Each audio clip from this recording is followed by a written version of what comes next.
You encounter a feral lycanthrope village near the lake. There were capybaras and are pretty chill with you guys passing by.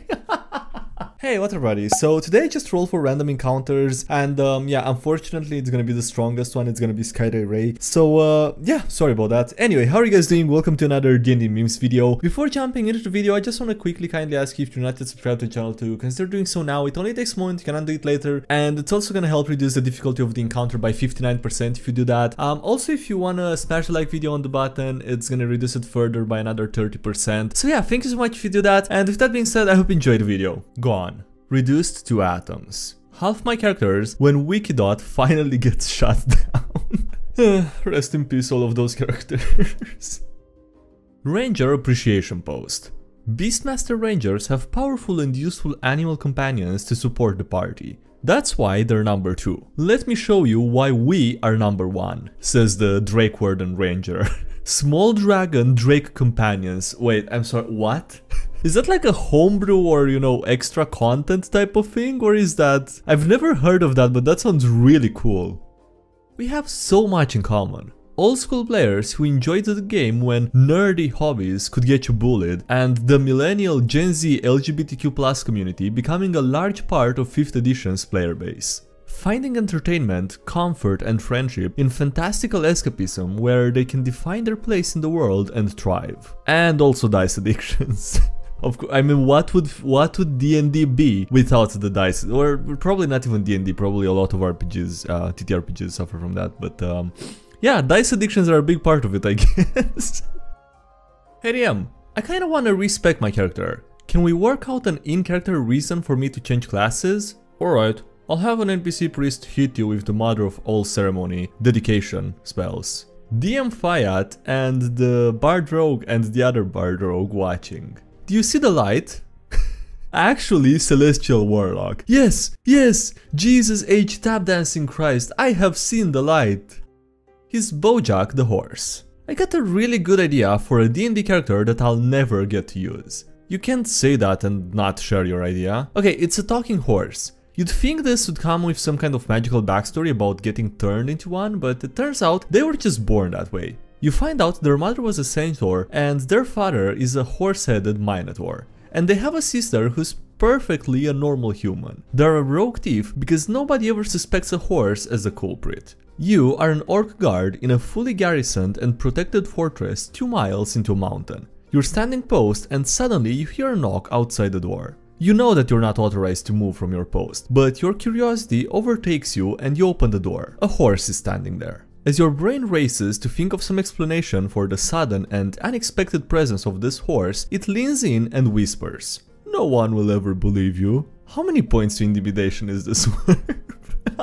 No, please don't make that. That horse would be a menace to society and every single city he would go to. Jesus Christ, dude.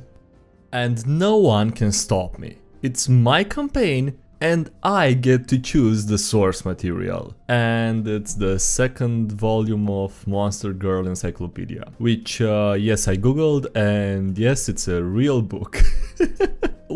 I don't remember if I searched this before or not. Either way, I forgot. I expected this to be just a joke, but no, this is a real book. It's actually really popular and there's 2 volumes of it, so yeah. There's also Creature Girls, a hands-on field journal in another world that has a couple of 5 volumes. Okay, 5 volumes of that. Alright.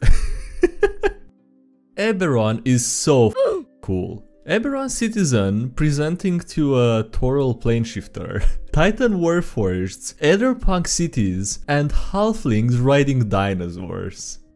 Strahd visibly sweating. The vampire big bad evil guy when a party of nothing but paladins and clerics starts the campaign.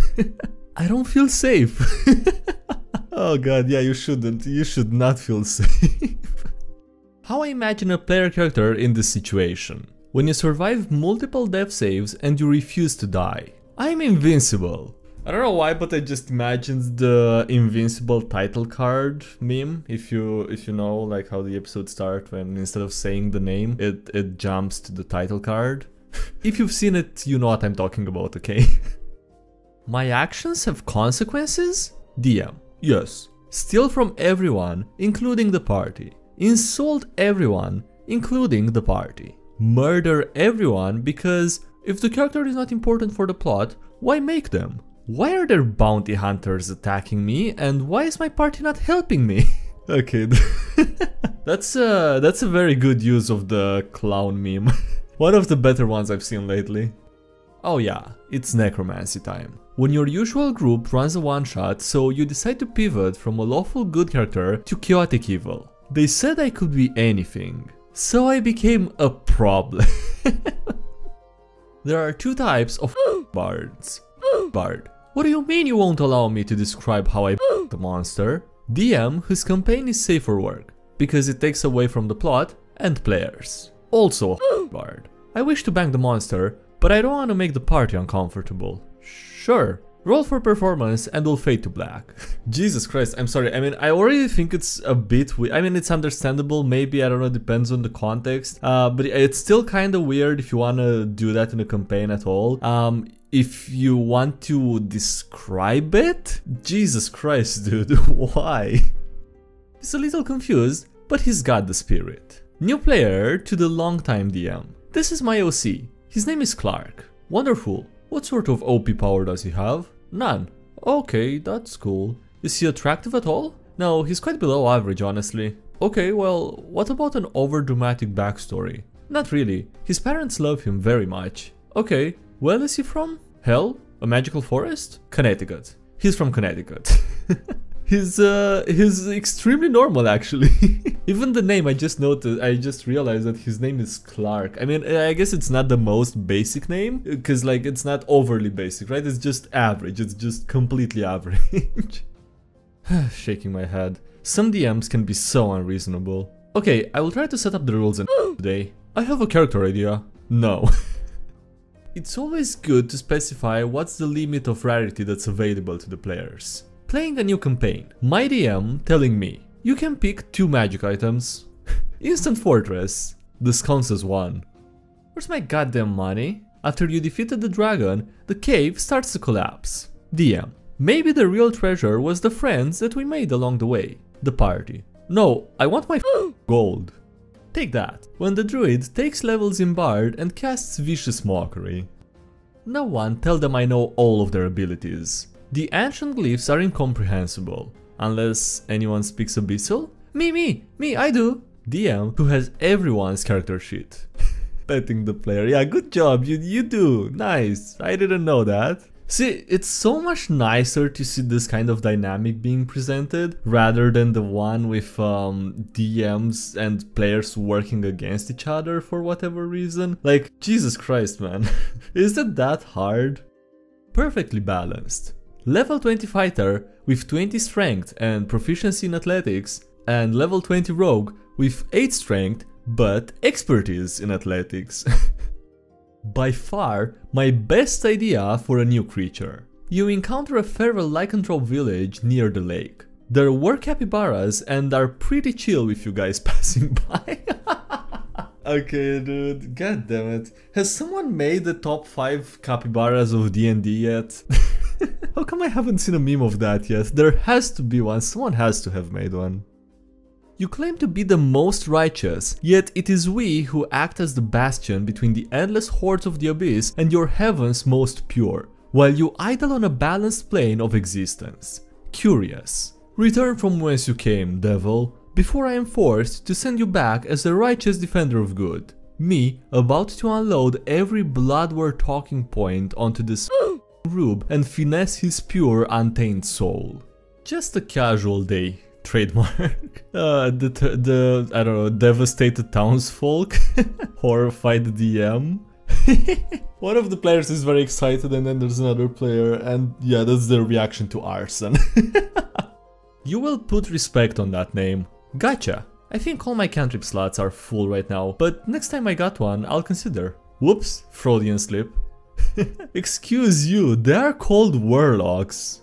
Opposites attract. My barbarian with 0 rages left when the puny wizard suggests a long rest. Well, he said he'd leave it up to me. Be careful what you wish for. I might just grant it. Giving the fighter a personal one-shot for being the only player that wasn't forced to cancel last week. I'm making him play through his tragic backstory. Oh god, I mean he... I would say that he asked for it, but it seems kinda, I don't know, too much maybe. I've got a fever and the only prescription is more fireball. When your wizard takes spell sniper. And fireball. And a wand of fireball. Jesus Christ, dude. And sculpt spells, of course. I've never felt so seen. My three moods portrayed by MTOF. The angry, the hungry, and the lonely. Jesus Christ. It is sad how accurate that might be. Me in my first DM session. DM. Do you take the Doppelgangers with you or not? The party who discussed for 1 hour real time if they help the pretty ladies on the side of the street. Yeah, if you spend 1 hour on that, I can see why the DM becomes exhausted by it and just wants to move on.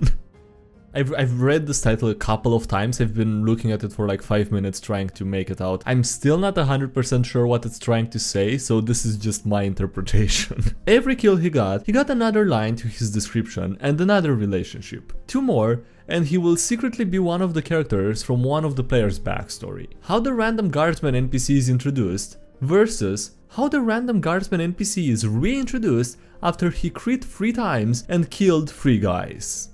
While adventuring, one's ideals and values may be corrupted. This is brilliant. Paladin who falls into evil and breaks their oath. But I like this. Paladin who falls into evil because they followed their oath to a fault. That's not only a lot more creative and, you know, a bit more original, it's also quite deep. There's always someone who forgets. Okay, did you remember to level up your character? That one player. Save them. Ah, brave heroes. I see you have found me. The Revive Man. I can revive any one person. Who will you wake from the dark of death? The king for his riches? Perhaps an old wizard who has the info that you need to save the world? We wish to bring back the NPC drip fart box. The sand farmer. He made me laugh once. I love how speechless the Revive Man is. Guidelines for urinals. Lawful good. I can just hold it. Neutral good. Just in case someone else has to go. Chaotic good. This won't take too long. Lawful neutral. Always have a buffer zone. Neutral. I'd rather use a stall. Chaotic neutral. It's an emergency, sorry. Lawful evil. Your poor positioning doesn't constitute me waiting. Neutral evil. How about that weather? Chaotic evil. Q. Now there's a warlock patron that I respect. Enters PC prison cell. Asks if he wants revenge. Challenges him to a duel. Wipes the floor with the PC. Gives him a hexblade. Refuses to elaborate. And leaves. Alright then.